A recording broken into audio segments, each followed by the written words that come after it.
Hello friends, welcome back to our channel. Friends, ಇವತ್ತು ತಮ್ಮನೇಲಿ ನೋಡಿದ ತಕ್ಷಣ ಗೊತ್ತಿರುತ್ತೆ ನಾನು ಯಾವ ವಿಷಯದ ಬಗ್ಗೆ ಮಾತಾಡ್ತೀನಿ ಅಂತ ಹೇಳ್ಬಿಟ್ಟು. ಇದು ರಿಕ್ವೆಸ್ಟೆಡ್ ವಿಡಿಯೋ. ನಾನು ಚಾನಲ್ ಶುರು ಮಾಡಿ ಒಂದು 3-4 ಮಂತ್ಸಲ್ಲೇ ನನಗೆ ಈ ಕಮೆಂಟ್ಸ್ ಬಂದಿತ್ತು, ಅಕ್ಕ ನಮಗೆ ಪ್ರೆಗ್ನೆನ್ಸಿಗೆ ಸಂಬಂಧಪಟ್ಟಂಥ ವಿಡಿಯೋಗಳನ್ನ ಮಾಡಿ ಅಂತ ಹೇಳ್ಬಿಟ್ಟು. ಹಾಗೆ ಗರ್ಭಿಣಿಯವರು ಯಾವ ರೀತಿ ಕೇರಿಂಗ್ ತೊಗೋಬೇಕು ಅನ್ನೋದ್ರ ಬಗ್ಗೆ ನಮಗೆ ತಿಳಿಸ್ಕೊಡಿ ಅಂತ ಹೇಳಿದ್ರು. ಸಾರಿ, ನಾನು ಅವಾಗಿಂದ ಮಾಡಲಿಕ್ಕಾಗಿರಲಿಲ್ಲ. ಈಗ ಮತ್ತೆ ಅದೇ ರಿಕ್ವೆಸ್ಟ್ ಬಂತು ಒಂದೆರಡು ಜನ ಕಡೆಯಿಂದ. ಹಾಗಾಗಿ ಈ ವಿಡಿಯೋನ ನಾನು ಮಾಡ್ತಾ ಇದ್ದೀನಿ.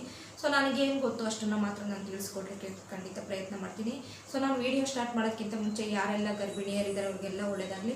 ಹಾಗೆ ಇನ್ನು ಮುಂದೆ ನಾವು ಗರ್ಭಿಣಿಯರಾಗಬೇಕು, ಮಗು ಪಡಿಬೇಕು ಅಂತ ಯಾರೆಲ್ಲ ಆಸೆ ಇಟ್ಕೊಂಡಿದ್ದಾರೆ ಅವರಿಗೂ ಕೂಡ ಒಳ್ಳೆಯದಾಗಲಿ.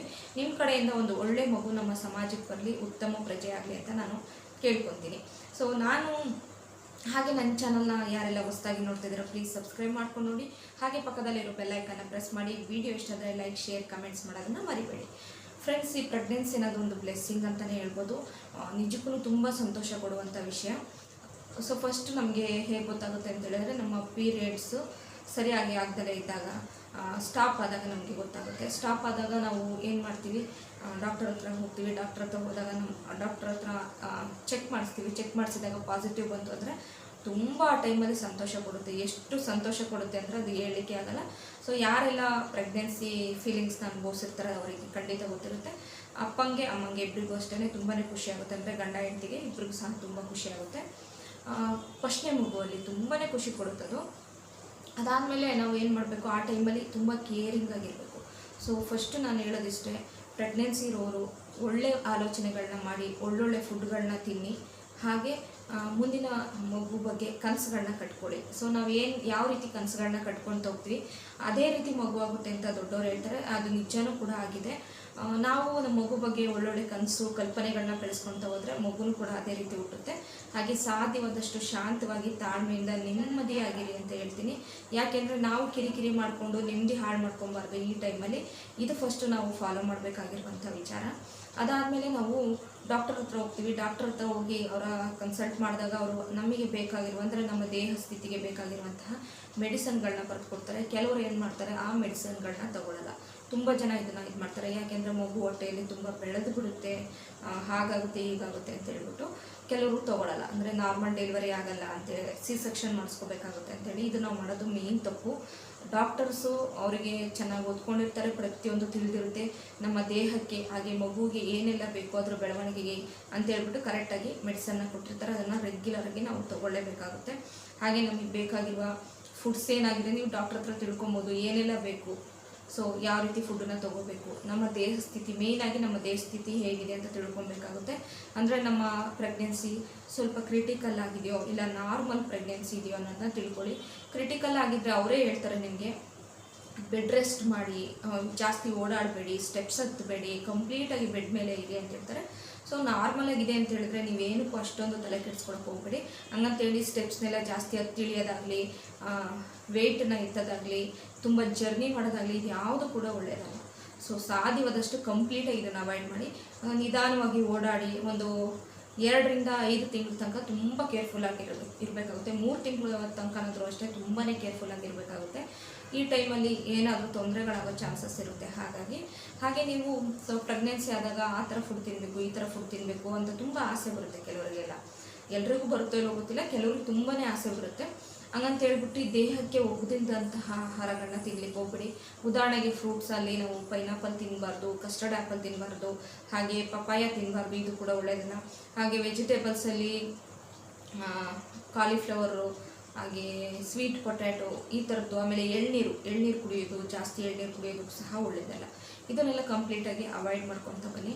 ಸೊ ಆದರೆ ಸೊಪ್ಪು, ತರಕಾರಿ, ಹಸಿರು ತರಕಾರಿ ಏನಿದೆ ಅದನ್ನು ತಿನ್ನಿ. ಐರನ್ ಕಂಟೆಂಟ್ ತುಂಬಾ ಚೆನ್ನಾಗಿರುತ್ತೆ.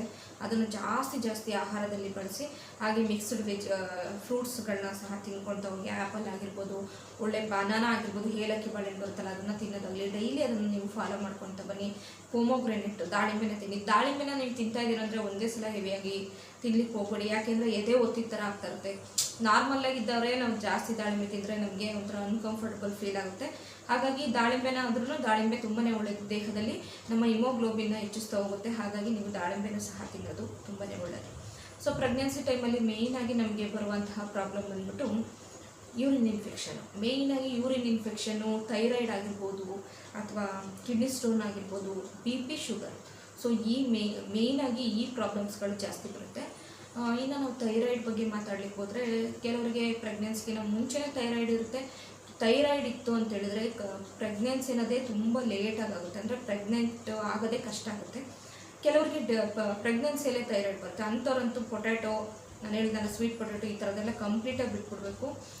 ಹಾಗೆ ಗಟ್ಟಿಯಾಗಿ ಹಾಲು ಕೊಡೋದು, ಫ್ಯಾಟ್ ಐಟಮ್ಸ್ ತಿನ್ನೋದು, ಅದು ಯಾವುದನ್ನು ಕೂಡ ನಾವು ಮಾಡಲಿಕ್ಕೆ ಹೋಗಬಾರ್ದು. ಯೂರಿನ್ ಇನ್ಫೆಕ್ಷನ್, ಸೊ ಮೇಯ್ನಾಗಿ ಪ್ರೆಗ್ನೆನ್ಸಿ ಟೈಮಲ್ಲಿ ಇದೇ ಜಾಸ್ತಿ ಆಗೋದು. ಬಾಡಿ ತುಂಬ ಹೀಟ್ ಆಗ್ತಾ ಹೋಗುತ್ತೆ, ಯೂರಿನ್ ಇನ್ಫೆಕ್ಷನ್ ಜಾಸ್ತಿ ಆಗ್ತಾ ಹೋಗುತ್ತೆ. ಈ ಥರ ಸಾಮಾನ್ಯ ಆಗೇ ಆಗುತ್ತೆ. ಹಾಗಾಗಿ ನೀವು ಮಾಡಬೇಕಾಗಿರೋದಿಷ್ಟೇ, ಹೆಚ್ಚು ವಾಟರ್ ಕುಡೀರಿ. ಸೊ ಫಿಕ್ಸ್ ಆಗಿಬಿಡಿ, ಡೈಲಿ ನಾನು ಒಂದು 5 to 6 ಬಾಟಲಷ್ಟು ನಾನು ನೀರನ್ನ ಕುಡಿತೀನಿ ಅಂತ ಫಿಕ್ಸ್ ಆಗಿ, ಜಾಸ್ತಿ ನೀರನ್ನು ಕುಡಿತಾರೆ. ಆ ಡೇಗೆ ನಾನು ಅಷ್ಟನ್ನು ಕಂಪ್ಲೀಟ್ ಮಾಡ್ತೀನಿ ಅಂತ ಫಿಕ್ಸ್ ಆಗಿ, ಖಂಡಿತ ನಾವು ಯೂರಿನ್ ಇನ್ಫೆಕ್ಷನ್ ಬರದೇ ಇರೋ ಥರ ತಡಿಬೋದು. ಇನ್ನು ಸ್ವೀಟ್ಸು, ಹೆಚ್ಚಾಗಿ ಸ್ವೀಟ್ಸ್ ತಿನ್ನಬಾರ್ದು. ಯಾಕೆಂದರೆ ಶುಗರ್ ಬರೋ ಚಾನ್ಸ್ ಇರುತ್ತೆ. ತುಂಬ ಆಸೆ ಬರುತ್ತೆ, ಆ ಸ್ವೀಟ್ ತಿನ್ನೋಣ, ಈ ಸ್ವೀಟ್ ತಿನ್ನೋಣ ಅನಿಸುತ್ತೆ. ಸೊ ನಾವು ಈ 2-3 ಮಂತ್ಸಲ್ಲೇ ಹೆವಿಯಾಗಿ ನಾವು ಸ್ವೀಟ್ ತಿನ್ನೋಕ್ಕೆ ಆಸೆ ಜಾಸ್ತಿ ಅಂತ ತಿನ್ಲಿಕ್ಕೆ ಹೋಗ್ಬಿಟ್ರೆ ಶುಗರ್ ಬರೋ ಚಾನ್ಸಸ್ ಇರುತ್ತೆ. ಹಾಗಾಗಿ ಸ್ವೀಟನ್ನು ಸ್ವಲ್ಪ ಅವಾಯ್ಡ್ ಮಾಡಿ. ಆಮೇಲೆ ನಾನ್ ವೆಜ್ಜಲ್ಲೂ ಅಷ್ಟೇ, ಚಿಕನ್ನ ತಿನ್ನಬೇಡಿ ಹೆವಿಯಾಗಿ. ಸ್ವಲ್ಪ ತಿನ್ಬೋದು, ಹಂಗಂತ ಹೇಳ್ಬಿಟ್ಟು ಜಾಸ್ತಿ ಚಿಕನ್ನ ತಿನ್ಲಿಕ್ಕೆ ಹೋಗ್ಬಾರ್ದು. ಮಟನ್ನ ತಿನ್ಬೋದು, ಫಿಶ್ನು ಕೂಡ ತಿನ್ಬೋದು. ಫಿಶ್ಶು ಸಹ ಒಳ್ಳೆ ಪ್ರೋಟೀನ್ ಇರುತ್ತೆ. ಎಗ್ಗನ್ನ ತಿನ್ಬೋದು, ಎಗ್ ವೈಟನ್ನ ತಿನ್ನಿ, ಯೋಕನ್ನ ತಿನ್ನಬೇಡಿ. ಇದು ಸಹ ನಮ್ಮ ದೇಹಕ್ಕೆ ಒಳ್ಳೆ ಪ್ರೋಟೀನನ್ನು ನೀಡುತ್ತೆ. ಸೊ ನನಗೇನು ಗೊತ್ತು ಅಷ್ಟನ್ನು ಮಾತ್ರ ನಾನು ಹೇಳ್ಕೊಂಡು ಹೋಗ್ತೀನಿ. ಇನ್ನೂ ಸಾಕಷ್ಟು ವಿಚಾರಗಳಿರುತ್ತೆ.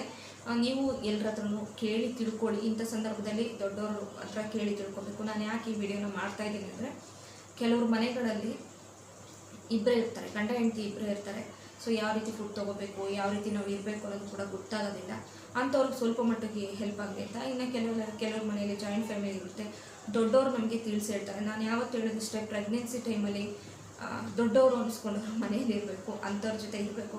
ಆ ಟೈಮಲ್ಲೇ ನಮ್ಗೆ ಗೊತ್ತಾಗೋದು ಕಷ್ಟ ಇಲ್ಲ ಏನು ಅಂತ ಹೇಳ್ಬಿಟ್ಟು, ಅಯ್ಯೋ ನಮ್ಗೆ ದೊಡ್ಡವರು ಇದ್ದರೆ, ನಮ್ಮ ತಾಯಿನೋ, ನಮ್ಮ ತಂದೆನೋ, ನಮ್ಮ ಅತ್ತೆನೋ, ನಮ್ಮ ಮಾವನೋ ನಮ್ಮ ಜೊತೆ ಇದ್ದರೆ ನಮಗೆಲ್ಲ ತಿಳಿಸ್ಕೊಡ್ತಿದ್ರಲ್ವ, ನಮಗೆ ಇನ್ನೂ ನಮ್ಮ ಬೇಬಿನ ನಾವು ಚೆನ್ನಾಗಿ ಬೆಳೆಸ್ಬೋದಿತ್ತು. ನಾವು ಅದು ಮಾಡಲಿಲ್ಲ. ಪ್ರೆಗ್ನೆಂಟ್ ಟೈಮಲ್ಲಿ ನಾವು ಇದು ತಿನ್ನಲಿಲ್ಲ, ನಮ್ಮ ಮಗು ವೀಕ್ ಇದೆ, ನಮ್ಮ ಮಗುಗೆ ಕ್ಯಾಲ್ಶಿಯಮ್ ಇಲ್ಲ, ನಮ್ಮ ಮಗು ಸ್ಟ್ರಾಂಗ್ ಇಲ್ಲ ಅಂತ ನಾವು ಫೀಲ್ ಆಗ್ತಾ ಇರ್ತೀವಿ. ಸೊ ಅದಕ್ಕೇ ನಾವು ದೊಡ್ಡವರು ಮನೆಯಲ್ಲಿದ್ದರೆ ಈ ಥರ ತಿನ್ನಬಾರ್ದು, ಈ ರೀತಿ ಮಾಡಬಾರ್ದು, ಈ ರೀತಿ ತೊಂದರೆ ಆಗುತ್ತೆ ಅಂತ ನಮಗೆ ಹೇಳ್ಕೊತ ಬರ್ತಾರೆ.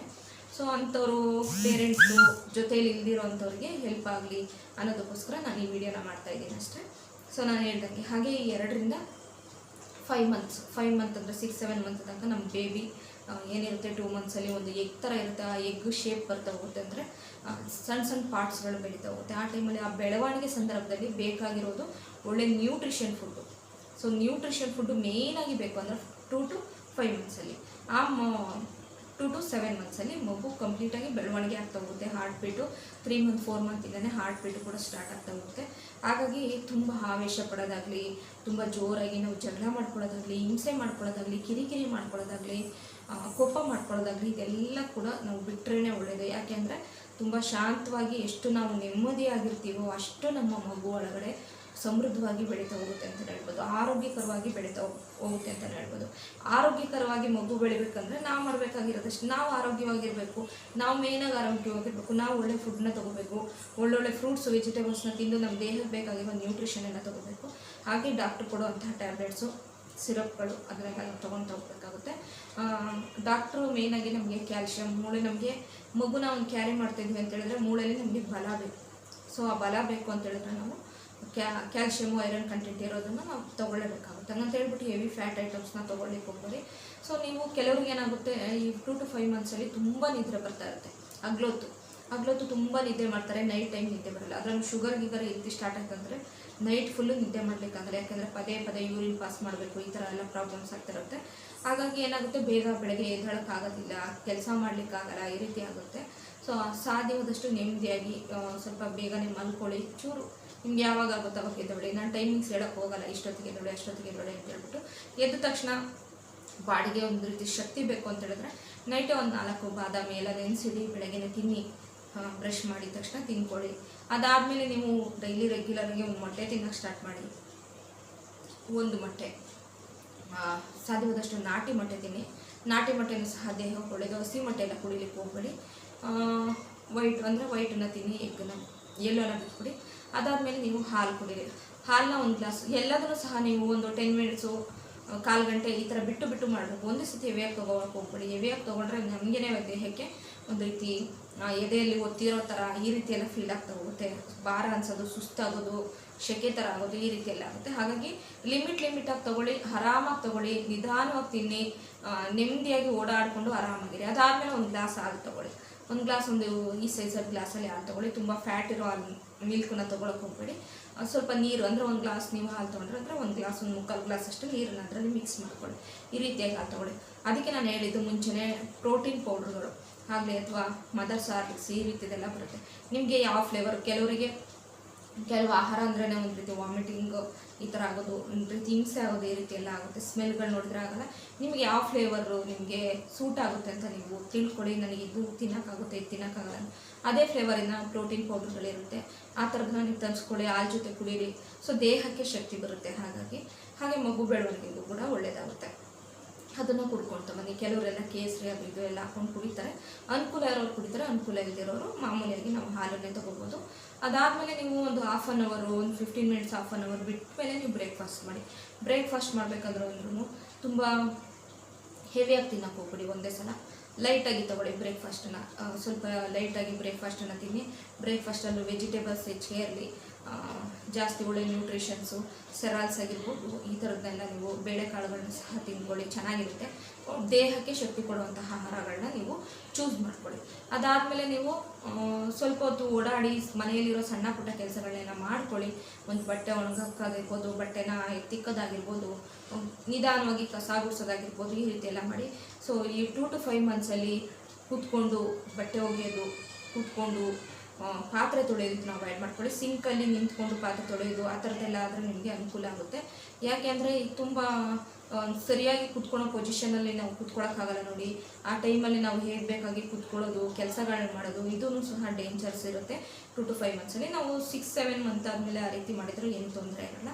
ನಾನು ಹೇಳ್ದಂಗೆ ಹೆಚ್ಚು ನೀರು ಕುಡೀರಿ. ಹೆಚ್ಚು ನೀರು ಕುಡಿದ್ರೂ ಸಹ ನಾರ್ಮಲ್ ಡೆಲಿವರಿಗೆ ಹೆಲ್ಪ್ಫುಲ್ ಆಗುತ್ತೆ. ಹಾಗೆಯೇ ಈ ಥರ ಇದು ಮಾಡಿ. ಬ್ರೇಕ್ಫಾಸ್ಟ್ ಎಲ್ಲ ತಿಂದಾದ್ಮೇಲೆ ಒಂದಷ್ಟು ವಾಕ್ ಮಾಡಿ, ಒಂದು 10 ನಿಮಿಷ ಒಂದು ಸ್ವಲ್ಪ ದೂರ ಆ ಕಡೆ ಈ ಕಡೆ ಓಡಾಡ್ಬಿಟ್ರೆ ಆಯಿತು. ಆ ಕಡೆ ಈ ಕಡೆ ಓಡಾಡ್ಬಿಟ್ಟು ಆರಾಮ್ಸೆ ಒಂದಷ್ಟು ಹೊತ್ತು ಕೂತ್ಕೊಂಡು ನೆಮ್ಮದಿಯಾಗಿ ಒಂದಷ್ಟು ಮ್ಯೂಸಿಕ್ಗಳನ್ನ ಕೇಳಿ, ಒಳ್ಳೊಳ್ಳೆ ಸಂಗೀತ ಕೇಳಿ, ದೇವ್ರ ಭಕ್ತಿಗೀತೆ ಕೇಳಿ, ರಾಮಾಯಣ ಮಹಾಭಾರತ ಈ ರೀತಿ ಪುಸ್ತಕಗಳನ್ನ ಓದಿ. ಪುಸ್ತಕಗಳು ಓದೋದು ಸಹ ಒಳ್ಳೆಯದು. ಮಗುವಿನ ಬ್ರೈನು ಶಾರ್ಪ್ ಆಗುತ್ತೆ ಅಂತಲೇ ಹೇಳ್ತಾರೆ. ನಾವು ಯಾವ ರೀತಿ ವಿಚಾರಗಳು ಅಂದರೆ ಒಳ್ಳೊಳ್ಳೆ ವಿಷಯಗಳನ್ನ ನಾವು ಮನದಟ್ಟು ಮಾಡ್ಕೋತಾ ಇರ್ತೀವೋ ಅದೇ ರೀತಿ ಮಗುನ ಮನಸ್ಸಲ್ಲೂ ಸಹ ಫೀಲ್ ಆಗ್ತಾ ಹೋಗುತ್ತೆ. ಮಗುನೂ ಅದನ್ನೆಲ್ಲ ಫೀಲ್ ಮಾಡುತ್ತೆ ಅಂತ ಹೇಳ್ತಾರೆ. ಹಾಗಾಗಿ ಇದನ್ನು ಫಾಲೋ ಮಾಡಿ ಅಂತ ಹೇಳ್ತೀನಿ. ನಾನು ಮುಂಚೆನೇ ಹೇಳ್ದಂಗೆ ಕಿರಿಕಿರಿ ಮಾಡ್ಕೊಬೇಡಿ, ಹಿಂಸೆ ಮಾಡ್ಕೊಬೇಡಿ.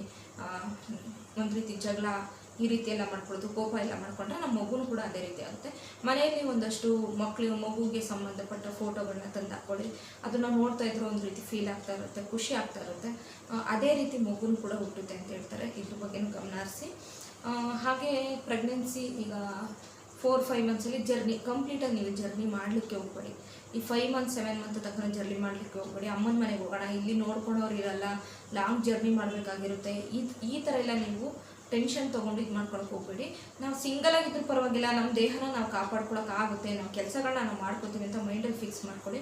ಸೊ ನಾವು ಯಾವ ರೀತಿ ಮೈಂಡಲ್ಲಿ ಫಿಕ್ಸ್ ಮಾಡ್ಕೋತೀವಿ ಅದೇ ರೀತಿ ಇರಲಿಕ್ಕೆ ಸಾಧ್ಯ.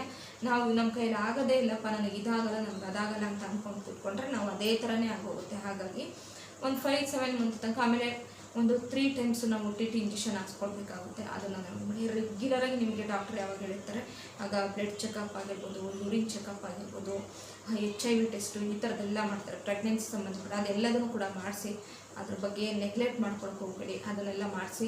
ಅದಾದಮೇಲೆ ನೀವು ಕೊಡ್ತಕ್ಕಂಥ ಟ್ಯಾಬ್ಲೆಟ್ಸ್ನ ತೊಗೊಳ್ಳಿ. TT ಇಂಜೆಕ್ಷನ್ಗಳು 3 TT ಇಂಜೆಕ್ಷನ್ ಆವಾಗವಾಗ ಸ್ಕ್ಯಾನಿಂಗಿಗೆ ಬರ್ಕೊಡ್ತಾರೆ. ಮಗು ಯಾವ ರೀತಿ ಇದೆ ಏನಿದೆ ಅಂತ ಹೇಳ್ಬಿಟ್ಟು ಸ್ಕ್ಯಾನಿಂಗಲ್ಲಿ ನಿಮ್ಗೆ ಗೊತ್ತಾಗುತ್ತೆ. ಅದನ್ನೆಲ್ಲ ನೀವು ಮಾಡಿಸ್ಕೊಳ್ಳಿ, ಮರಿದೇ ಅದನ್ನೆಲ್ಲ ಸ್ವಲ್ಪ ಗಮನ ಹರಿಸಿ ಮಾಡಿಸ್ಕೊಳ್ಳಿ. ಅದೆಲ್ಲ ಆದಮೇಲೆ ಫುಡ್ ಬಗ್ಗೆನೇ ಹೇಳ್ತಾ ಇದ್ದೆ ಅಲ್ವಾ.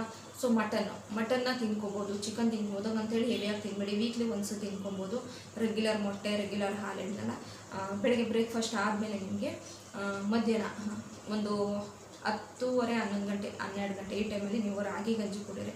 ಸೊ ರಾಗಿ ಗಂಜಿ ದೇಹನ ತುಂಬ ತಂಪಾಗಿಡುತ್ತೆ, ನಮ್ಮ ದೇಹಕ್ಕೂ ಸಹ ಒಳ್ಳೆಯದು. ರಾಗಿ ದೇಹಕ್ಕೆ ಸೇರಿದಷ್ಟು ಒಳ್ಳೆಯದು. ಮುದ್ದೆ ತಿನ್ನಲಿಕ್ಕಾದರೆ ನಿಮಗೆ ಜೀರ್ಣ ಆಗಲ್ಲ ಅಂದರೆ ನೀವು ತಿನ್ಲಿಕ್ಕೆ ಹೋಗ್ಬಿಡಿ. ನಿಮ್ಗೆ ಜೀರ್ಣ ಆಗುತ್ತೆ, ನಾನು ರೆಗ್ಯುಲರ್ ಮುದ್ದೆ ತಿಂತೀನಿ ಅಂದರೆ ಒಂದಿಷ್ಟಪ್ಪ ನೀವು ಮುದ್ದೆನೂ ಕೂಡ ತಿನ್ಬೋದು. ಸೊ ಇದು 12-12:30 ಟೈಮಲ್ಲಿ ನೀವು ತಿಂದಾದಮೇಲೆ ಆಮೇಲೆ ನೀವು 1-1:30 ಟೈಮಿಗೆ ನೀವು ಮಾಮೂಲಿ ಒಂದಷ್ಟು ರೈಸು, ಪಲ್ಯಗಳು, ವೆಜಿಟೇಬಲ್ಸ್ ಪಲ್ಯ, ಸಾಂಬಾರು, ಮೊಸರು ಪುಡಿ ತೊಗೊಬಿಡಿ. ಮಜ್ಜಿಗೆ, ಲೈಟ್ ಮಜ್ಜಿಗೆ ತೊಗೊಬೋದು. ತಗೊಂಡ್ರೆ ಸಹ ದೇಹಕ್ಕೆ ಒಳ್ಳೆಯದು. ಯೂರಿನ್ ಇನ್ಫೆಕ್ಷನ್ ಪ್ರಾಬ್ಲಮ್ಸ್ ಬರಲ್ಲ, ತಿನ್ಕೊಬೋದು. ಹೆವಿಯಾಗಿ ಮಾತ್ರ ತೊಗೊಳಕ್ಕೆ ಹೋಗ್ಬೇಡಿ. ಅದಾದಮೇಲೆ ಒಂದು 3 ಗಂಟೆ, 2:30-3 ಗಂಟೆ ಈ ಟೈಮಲ್ಲಿ ನೀವು ತಿಂದ ತಕ್ಷಣ ಹಾಗೇ ಕುತ್ಕೊಳ್ಳೋದು, ಮಲಗೋದು ಮಾಡ್ಲಿಕ್ಕೆ ಹೋಗ್ಬಿಡಿ. ಸ್ವಲ್ಪ ಹೊತ್ತು ವಾಕ್ ಮಾಡಿ, ಮನೆಗೆ ಸಂಬಂಧಪಟ್ಟ ಕೆಲಸಗಳಿರುತ್ತೆ ಅದನ್ನೆಲ್ಲ ಮುಗಿಸ್ಕೊಳ್ಳಿ, ಆರಾಮಾಗಿ ಮುಗಿಸ್ಕೊಳ್ಳಿ. ಟೆನ್ಷನ್ ತೊಗೊಂಡು ಇದು ಮಾಡ್ಕೊಳಕ್ಕೆ ಹೋಗ್ಬೇಡಿ. ಆಮೇಲೆ ಅದೆಲ್ಲ ಆದಮೇಲೆ ಒಂದು 3-3:30 ಟೈಮಲ್ಲಿ ಮತ್ತೆ ನೀವು ವೆಜಿಟೇಬಲ್ ಸಲಾಡ್ಸ್ ಆಗಿರ್ಬೋದು, ಅಥವಾ ಯಾವುದಾದ್ರೂ ಕ್ಯಾರೆಟ್ ಜ್ಯೂಸ್ ಆಗಿರ್ಬೋದು, ಬೀಟ್ರೂಟ್ ಜ್ಯೂಸ್ ಆಗಿರ್ಬೋದು, ಈ ಥರದನ್ನ ತೊಗೊಳ್ಳಿ. ಆಮೇಲೆ ಫ್ರೂಟ್ಸ್ ಸಲಾಡ್ ಆಗಿರ್ಬೋದು, ಫ್ರೂಟ್ ಜ್ಯೂಸ್ ಆಗಿರ್ಬೋದು ಅಂತ ತೊಗೊಳ್ಳಿ. ಇಲ್ಲ ಅಟ್ಲೀಸ್ಟ್ ನಿಮ್ಗೆ ಅದೆಲ್ಲ ಆಗಲಿಲ್ಲ ಅಂದರೆ ಒಂದು ಸಿಂಪಲಾಗಿ ಒಂದಿಷ್ಟಪ್ಪ ಆ್ಯಪಲ್ನಾದರೂ ತಿನ್ನಲಿಕ್ಕೆ ಟ್ರೈ ಮಾಡಿ. ಇದನ್ನು ನೀವು ಮಧ್ಯಾಹ್ನ ಟೈಮ್ ತಿಂದರೆ ಒಳ್ಳೆಯದು. ಸಣ್ಣದಾಗಿ ಕಟ್ ಮಾಡ್ಕೊಂಡು ತಿಂದರೆ ಪರವಾಗಿಲ್ಲ, ಹಾಗೆ ತಿಂದರೆ ಪರವಾಗಿಲ್ಲ. ಒಂದೇ ಸತಿ ಹೆವಿ ಅನ್ಸೋ ಥರ ತಿನ್ನಬೇಡಿ. ತಿಂದಾದ್ಮೇಲೆ ಸ್ವಲ್ಪ ಹೊತ್ತು ನೀವು ಮಲ್ಕೊಳ್ಳಿ. ಸಾಧ್ಯವಾದಷ್ಟು ಲೆಫ್ಟ್ ಸೈಡಲ್ಲೇ ಮಲಗೋಕ್ಕೆ ಟ್ರೈ ಮಾಡಿ. ಯಾಕೆಂದರೆ ಗರ್ಭಕೋಶ ಲೆಫ್ಟ್ ಸೈಡಲ್ಲಿ ಇರುತ್ತೆ ಅಂತ ಹೇಳ್ತಾರೆ. ನಾವು ಲೆಫ್ಟ್ ಸೈಡಲ್ಲಿ ಮಲಗಿದರೆ ಆ ಟೈಮಲ್ಲಿ ನಮಗೆ ಅಂದರೆ ಡೆಲಿವರಿಗಿನ್ನ ಮುಂಚೆ ಒಂದು 5 to 7 ಮಂತಲ್ಲಿ ಮಗು ಒಂದು ಕಂಫರ್ಟಾಗಿ ಫೀಲ್ ಆಗ್ತಿರುತ್ತೆ ಅಂತ ಹೇಳ್ತಾರೆ. ಹಾಗಾಗಿ ಡಾಕ್ಟರ್ಸು ಕೂಡ ಹೇಳ್ತಾರೆ ಲೆಫ್ಟ್ ಸೈಡಲ್ಲೇ ಮಲ್ಕೊಳ್ಳಿ ಅಂತ ಹೇಳ್ತಾರೆ. ಈ ರೀತಿ ಮಾಡ್ಕೊಳ್ಳೋಕೆ ಟ್ರೈ ಮಾಡಿ, ಖಂಡಿತ ಒಳ್ಳೆಯದಾಗುತ್ತೆ. ಸ್ನಾನ ಮಾಡ್ಕೊಂಡು ಒಂದು ರೀತಿ ಫ್ರೆಶ್ ಆಗಿ ಆರಾಮ್ ಅನಿಸಿ, ಸ್ವಲ್ಪ ಬಾಡಿ ಟಯರ್ಡ್ನೆಸ್ ಅಂತ ಫೀಲು ನಿಮ್ಗೆ ಆಗಲ್ಲ. ಅದಾದಮೇಲೆ ನೀವು ಈವ್ನಿಂಗ್ ಟೈಮಲ್ಲಿ ಒಂದು ಗ್ಲಾಸ್ ಹಾಲನ್ನ ತೊಗೊಳ್ಳಿ. ಅದ್ರ ಜೊತೆಗೆ ಏನಾದರೂ ಈ ಬಾದಾಮ್ ಪೌಡ್ರ್ ಆಗಿರ್ಬೋದು, ಪ್ರೋಟೀನ್ ಪೌಡ್ರ್ ಈ ಥರನ ತೊಗೊಳ್ಳಿ. ಸೊ ಒಂದು 8-9 ಗಂಟೆ ಒಳಗಡೆ ಊಟ ಮುಗಿಸ್ಬಿಡಿ. ಅದು ಲೈಟಾಗಿ ಫುಡ್ಡನ್ನು ತೊಗೊಳ್ಳಿ. ತೊಗೊಂಡಾದ್ಮೇಲೆ ನೀವು ಮಲಗೋ ಟೈಮಿಗೆ ಮಲಗೋ ಮುಂಚೆ ಮತ್ತೆ ಒಂದು ಗ್ಲಾಸ್ನ ಹಾಲು ತೊಗೊಳ್ಳಿ. ನಮ್ಮ ದೇಹಕ್ಕೆ ಪ್ರೆಗ್ನೆನ್ಸಿ ಟೈಮಲ್ಲಿ ಹಾಲು ಹೆಚ್ಚು ಕ್ಯಾಲ್ಶಿಯಂ ಕೊಡುತ್ತೆ. ಹಾಗಾಗಿ ನೀವು ಹಾಲನ್ನ ತೊಗೊಂಡ್ರೆ ಸಹ ಒಳ್ಳೆಯದು. ಹಾಗೆ ಕೆಲವರೆಲ್ಲ ಎಲೆ, ಅಡಿಕೆ ಈ ಥರದ್ದೆಲ್ಲ ತಿಂತಾರೆ. ಖಂಡಿತ ಅದು ಒಳ್ಳೆಯದೇ. ತುಂಬ ತಗೋಬಾರ್ದಷ್ಟೇ. ಅಡಿಕೆಯಲ್ಲಿ ಸಹ ಕ್ಯಾಲ್ಶಿಯಂ, ಸುಣ್ಣದಲ್ಲೆಲ್ಲ ಕ್ಯಾಲ್ಶಿಯಂ ಇರುತ್ತೆ. ಎಲೆ ಅಡಿಕೆ ತೊಗೊಳೋದು ಸಹ ಒಳ್ಳೆಯದೇ. ತುಂಬ ಹೆವಿಯಾಗಿ ತೊಗೊಬೇಡಿ. ತುಂಬ ತಿನ್ನಬೇಕು ಅಂತ ಏನಾದರೂ ಅನಿಸಿದ್ರೆ ನಾನ್ ವೆಜ್ ಈ ಥರದ್ದೆಲ್ಲ ತಿಂದಾದರೂ ಸಹ ಎಲೆ ಅಡಿಕೆನೂ ಕೂಡ ತಿನ್ಬೋದು. ಸ್ಟ್ರೆಚ್ ಮಾರ್ಕ್ಸ್ ಬಗ್ಗೆ ಹೇಳ್ತಿದ್ದೆ ಅಲ್ವಾ, ಸ್ಟ್ರೆಚ್ ಮಾರ್ಕ್ಸ್ ಬರುತ್ತಲ್ವ. ಸ್ಟ್ರೆಚ್ ಮಾರ್ಕ್ಸು ಸಾಮಾನ್ಯ ಪ್ರೆಗ್ನೆನ್ಸಿ ಟೈಮಲ್ಲಿ ಬರುತ್ತೆ. ಕಾರಣ ಇಷ್ಟೇ, ಹೊಟ್ಟೆ ಇನ್ಕ್ರೀಸ್ ಆಗ್ತಾ ಬೆಳೀತಾ ಹೋಗ್ತಾ ಇದ್ದಂಗೆ ಸ್ಕಿನ್ನು ಈ ರೀತಿ ಏನು ಬಲೂನ್ ಥರ ಉದ್ಕೊಳ್ತಾ ಹೋಗುತ್ತೆ ನೋಡಿ, ಆ ಥರ. ಆಗ ನಾವೇನಾದರೂ ಈ ಥರ ಕೆರೆದ್ಬಿಟ್ರೆ ಮಾರ್ಕ್ ಆಗೋ ಚಾನ್ಸಸ್ ಇರುತ್ತೆ. ಹಾಗಾಗಿ ನೇಲ್ನ ಕಟ್ ಮಾಡ್ಕೊಳ್ಳಿ. ನೇಲ್ನ ಕಟ್ ಮಾಡಿಕೊಂಡ್ರೆ ಈ ಸ್ಕಿನ್ನಲ್ಲಿ ನಾವು ಕೆರ್ಕೊಂಡ್ರು ಕೂಡ ಏನೂ ಆಗಲ್ಲ. ಸ್ಟ್ರೆಚ್ ಮಾರ್ಕ್ಸ್ ಏನಾದರೂ ನಿಮಗೆ ತುಂಬ ವರ್ಷ ನೀವು ಅದನ್ನು ಹಾಗೆ ಬಿಟ್ಕೊಂಡ್ರೆ ತುಂಬ ವರ್ಷ ಉಳಿದ್ಬಿಡುತ್ತೆ. ಸ್ಟಾರ್ಟಿಂಗಲ್ಲೇ ಅದಕ್ಕೆ ತಕ್ಕ ಮೆಡಿಸನ್ಸ್ ಏನಾದ್ರು ಬರ್ಸ್ಕೊಂಡು ಬೇಕಾದ್ರೆ ಸ್ಟ್ರೆಚ್ ಮಾರ್ಕ್ಸ್ ಉಳಿಸ್ಕೋಬೋದು. ತುಂಬ ವೈಟ್ ಸ್ಟ್ರೆಚ್ ಮಾರ್ಕ್ಸ್ ಇದ್ದರೆ ಹೋಗಲ್ಲ. ಒಂದು ಸ್ವಲ್ಪ ರೆಡ್ಡಿಶ್ ಥರ ಅಂದರೆ ಆವಾಗ ತಾನೇ ಬಂದಿರೋದಾದರೆ ಹೋಗುತ್ತೆ. ತುಂಬ ಕೆರೆದು ಹೊಟ್ಟೆನ ಹಾಳು ಮಾಡ್ಕೊಬೇಡಿ. ಅದಾದಮೇಲೆ ಸೊ ತುಂಬ ಅಷ್ಟೊಂದು ಜ್ಞಾಪಕಕ್ಕೆ ಬರ್ತಾಯಿಲ್ಲ, ಜ್ಞಾಪಕಕ್ಕೆ ಬರೋದಷ್ಟನ್ನು ಮಾತ್ರ ಹೇಳ್ತಾ ಇದ್ದೀನಿ. ಇಷ್ಟನ್ನು ನೀವು ಫಾಲೋ ಮಾಡ್ಬೋದು. ಯಾಕೆಂದರೆ ನಮ್ಮ ಪ್ರೆಗ್ನೆನ್ಸಿ ಟೈಮಲ್ಲಿ ನಮಗೆ ಎಲ್ಲದನ್ನೂ ಅಷ್ಟೊಂದು ಗೊತ್ತಿರಲಿಲ್ಲ. ಆಮೇಲೆ ನಮಗೆ ಗೊತ್ತಾಗ್ತಾ ಹೋಯಿತು. ಸೊ ಸಾಧ್ಯವಾದಷ್ಟು ಮಗುಗೆ ಬೇಕಾಗಿರುವಂಥ ಮೇನ್ ನಾವು ತೊಗೊಳ್ಳೋವಂಥ ಫುಡ್ಡು, ನಾವು ತೊಗೊಳ್ಳೋವಂಥ ಮೆಡಿಸನ್, ನಾವಿರೋ ರೀತಿ, ನಮ್ಮ ರೋಟೀನ್ ವರ್ಕ್ಸು ಏನು ಪ್ರೆಗ್ನೆನ್ಸಿ ಟೈಮಲ್ಲಿ ಅದೇ ನಮ್ಮ ದೇಹನ ಕರೆಕ್ಟಾಗಿ ಕಾಪಾಡ್ಕೊತ ಬರುತ್ತೆ ಅಂತ ಹೇಳ್ಬೋದು. ಮ್ಯೂಸಿಕ್ ಹೇಳೋದ್ರಿಂದ ಮನಸ್ಸಿಗೆ ನೆಮ್ಮದಿ, ಶಾಂತಿ ಸಿಗುತ್ತೆ.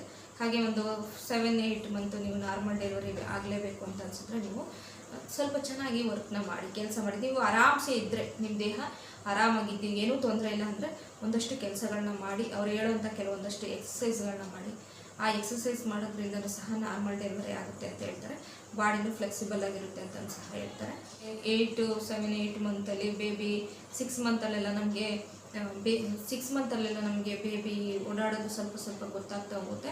ಆವಾಗ ನಮ್ಮ ದೇಹದಲ್ಲಿ ಒಂದು ರೀತಿ ಬೇರೆ ರೀತಿ ಫೀಲಿಂಗ್ಸ್ ಎಲ್ಲ ಬರ್ತಾ ಇರುತ್ತೆ. ಆ ಟೈಮಲ್ಲೂ ಏನಿದ್ರು ಕೊಡೋಕೆ ಹೋಗಬೇಡಿ, ಏನು ತೊಂದರೆ ಆಗಲ್ಲ. ಕೆಲವು ಟೈಮು ಆವಾಗವಾಗ ಸ್ವಲ್ಪ ಹೊಟ್ಟೆ ನೋವು ಸಹ ಬರ್ತಾ ಇರುತ್ತೆ. ಆವಾಗಲೂ ಸಹ ತುಂಬಾ ಟೆನ್ಷನ್ ಮಾಡ್ಕೊಳಕ್ಕೆ ಹೋಗ್ಬೇಡಿ. ನಿಮಗೆ ಆಗೋದೇ ಇಲ್ಲ, ಹಾಗೆ ಏನಾದರೂ ಪ್ರಾಬ್ಲಮ್ಸ್ ಆಗ್ತಾಯಿದೆ ಅಂದರೆ ತಕ್ಷಣ ಹಾಸ್ಪಿಟಲ್ ಹೋಗ್ಬಿಟ್ಟು ಬೇಕಾಗಿರುವಂತಹ ಕೇರ್ ತೊಗೊಳ್ಳಿ. ಸ್ವಲ್ಪ ನಾವು ಆ ಥರ ಹೊಟ್ಟೆ ನೋವು ಬರ್ತಾ ಇರುತ್ತೆ, ಹೀಟ್ ಜಾಸ್ತಿ ಆಗೋ ಥರ ಆದಾಗ ನಮಗೆ ಆ ರೀತಿ ಹೊಟ್ಟೆ ನೋವು ಬರ್ತಾ ಇರುತ್ತೆ. ಆ ಟೈಮಲ್ಲಿ ಒಂದಷ್ಟು ಜೀರಿಗೆ ಕಷಾಯ ಈ ಥರ ಎಲ್ಲ ದೊಡ್ಡವ್ರು ಮಾಡಿ ನಮ್ಗೆ ಕುಡಿಸ್ತಾರೆ. ಆವಾಗ ಸ್ವಲ್ಪ ಕಡಿಮೆ ಆಗುತ್ತೆ. ಆ ಯೂರಿನ್ ಇನ್ಫೆಕ್ಷನ್ ಆಗೋದು, ಉರಿ ಬರೋದು ಈ ರೀತಿ ಎಲ್ಲ ಆಗ್ತಾ ಇರುತ್ತೆ. ಸೊ ಹಾಗಾಗಿ ನಾನು ಮುಂಚೆನೇ ಹೇಳಿದ್ದೀನಿ, ನೀವು ವಾಟರ್ನ ಜಾಸ್ತಿ ಯೂಸ್ ಮಾಡಿ, ವಾಟರ್ನ ಹೆಚ್ಚು ಕುಡೀರಿ. ಆವಾಗ ನಮಗೆ ಈ ಥರ ಪ್ರಾಬ್ಲಮ್ಸ್ ಜಾಸ್ತಿ ಬರಲ್ಲ. ಇನ್ನು ಡೆಲಿವರಿ ಟೈಮ್ ಬಂತು ಅಂತ ಹೇಳಿದಾಗ ಹಾಸ್ಪಿಟಲ್ಲು ಹೋಗೋ ಮುಂಚೆ ಮೆಂಟಲಿ ಪ್ರಿಪೇರ್ ಆಗಿ ಏನಕ್ಕೂ ಕೂಡ ಭಯ ಪಡಲಿಕ್ಕೆ ಹೋಗಬೇಡಿ. ಸೊ ಫ್ರೆಂಡ್ಸ್, ಫೈನಲಿ ನಾನು ಹೇಳೋದಿಷ್ಟೇ, ಒಳ್ಳೆಯ ಆಹಾರ ಪದ್ಧತಿ, ಒಳ್ಳೆಯ ಆರೋಗ್ಯ ಕಾಪಾಡ್ಕೊಳ್ಳೋದು, ಒಳ್ಳೆಯ ವಿಚಾರಗಳನ್ನ ತಿಳ್ಕೊಳ್ಳೋದು, ಈ ರೀತಿಯೆಲ್ಲ ನಾವಿದ್ದರೆ ಒಳ್ಳೆ ಮಗುನೂ ಕೂಡ ಪಡಿಬೋದು. ಸೊ ಒಳ್ಳೆ ಮಗು ಪಡೆಯೋದು ನಮ್ಮ ಕೈಯಲ್ಲೇ ಇದೆ. ತುಂಬ ಟೆನ್ಷನ್ ತೊಗೊಳಕ್ಕೆ ಹೋಗಬೇಡಿ. ತುಂಬ ಟೆನ್ಷನ್ ತೊಗೊಳೋದ್ರಿಂದ BP ಆಗುತ್ತೆ, ಹಾಗೆ ಕೈ ಕಾಲೆಲ್ಲ ಊತ ಬರೋ ಚಾನ್ಸಸ್ ಇರುತ್ತೆ.